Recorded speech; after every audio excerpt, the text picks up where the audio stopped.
Aprendizaje y cerebro. El cerebro es el sistema más complejo del aprendizaje en el cuerpo humano. Wolfsinger enuncia su perspectiva del cerebro, que la búsqueda de las fuentes del conocimiento es equivalente a la búsqueda de procesos que especifican y modifican la arquitectura funcional del cerebro. Entonces, el aprendizaje de la lectura, escritura y el cálculo se podrían definir como cualquier cambio de redes sinápticas, las cuales son producidas por nuevos estímulos del mundo exterior, por experiencias de vida, por nueva información, por sus primeros acercamientos a nuevos conceptos o conjuntos de elementos, por medio del pensamiento. Es decir, estímulos que producen cambios en el comportamiento y pensamiento, que generan nuevas formas en las respuestas ante un mismo estímulo. Para que el aprendizaje se lleve a cabo, la parte funcional y estructural del cerebro deben realizarse una serie de complejas tareas que permiten que el individuo adquiera ese conocimiento. Pero para que este proceso dé adecuadamente, se necesita que la información venga del exterior con ciertas características que ayuden a traspasar todas las barreras en donde se necesita que la información sea propiciada de una forma didáctica, novedosa y dinámica, a través del neocórtex, que se caracteriza por hacer que el humano pueda pensar, resolver problemas, analizar, leer, escribir, crear, sintetizar y realizar tareas complejas.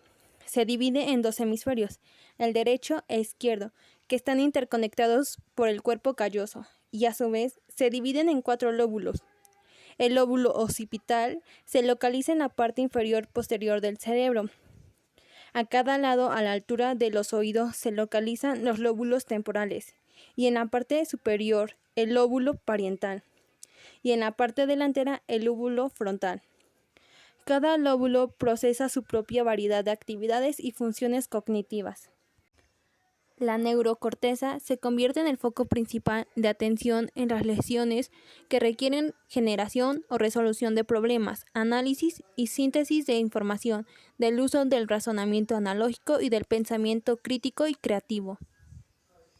Luria menciona que la escritura y la lectura se diferencian del lenguaje hablado, y este se forma en edades tempranas del desarrollo del niño, de manera espontánea, dinámica e interactiva, y el lenguaje escrito es tardío y entrenado a través de una planificación previa y ordenada por medio de un análisis de los sonidos. Sistema funcional de la lectura. El proceso de la lectura parte de la percepción visual y análisis de grafemas para recodificarlos a sus correspondientes estructuras fonéticas y así llegar a la comprensión del significado de lo escrito. Luria, 1980. Las áreas encargadas del lenguaje. Área de Broca. Participa en la producción del habla y se activa durante la lectura silenciosa y en voz alta, en donde el cerebro genera patrones de pronunciación. Área de Wernicke.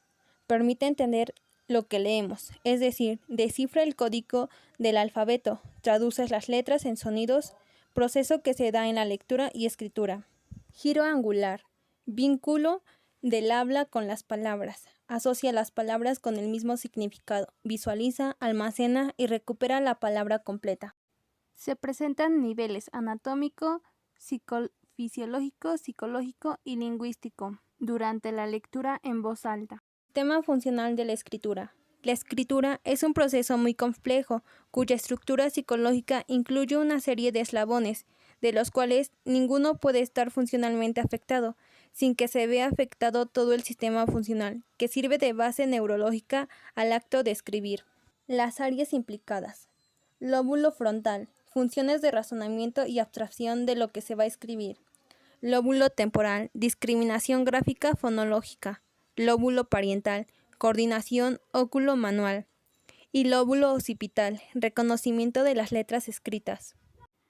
Los procesos que intervienen en la lectura es la planificación del mensaje, construcción de la estructura sintáctica, búsqueda de elementos y procesos motores. Sistema funcional del cálculo. Comparte el eslabón o componente esencial, que es el área de la circunvolución angular. Área 39. Relacionados con aspectos visuales de la lectura y escritura. Las áreas. El lóbulo parietal, que se encuentra vinculado al procesamiento de las formas matemáticas. El hemisferio izquierdo del cerebro se encarga de leer los números en su forma gramatical. El hemisferio derecho se encarga de leerlo con la capacidad de hacer estimaciones, existiendo una correlación entre la capacidad espacial y la capacidad matemática. Desarrollo de estructuras conceptuales en la infancia. Es por eso que un niño con mínimas habilidades lingüísticas le puede resultar más complejo adquirir habilidades matemáticas sencillas. El sistema funcional del pensamiento científico está relacionado con la regulación y control de la actividad en las funciones específicas de la corteza frontal, además con un adecuado funcionamiento de los demás sistemas funcionales. La investigación de Luria destaca la influencia de las regiones posteriores del hemisferio dominante en la orientación de las condiciones de la tarea. Las funciones ejecutivas permiten el diseño de planes, la selección de conductas, la autorregulación de los procesos para la consecución del objetivo a realizar, la flexibilidad y la organización de la tarea propuesta, tomando como referencia los estudios y definiciones de varios autores. Blackey-Brown. Podríamos hablar de 8 componentes generales que afectan al desempeño escolar, social y familiar de los afectados por TDAH. Memoria de trabajo y la capacidad de recordar, activación, motivación y esfuerzo, control de las emociones, internalización del lenguaje, capacidad de cambio e inhibición, organización y planificación anticipada y motorización. Concluyendo que el cerebro no funciona en subdivisiones, lateralización y estructuras separadas, sino que las estructuras, su funcionalidad y los sistemas funcionales van interconectadas unas con otras y trabajan en conjunto para la optimización de las capacidades cognitivas del aprendizaje.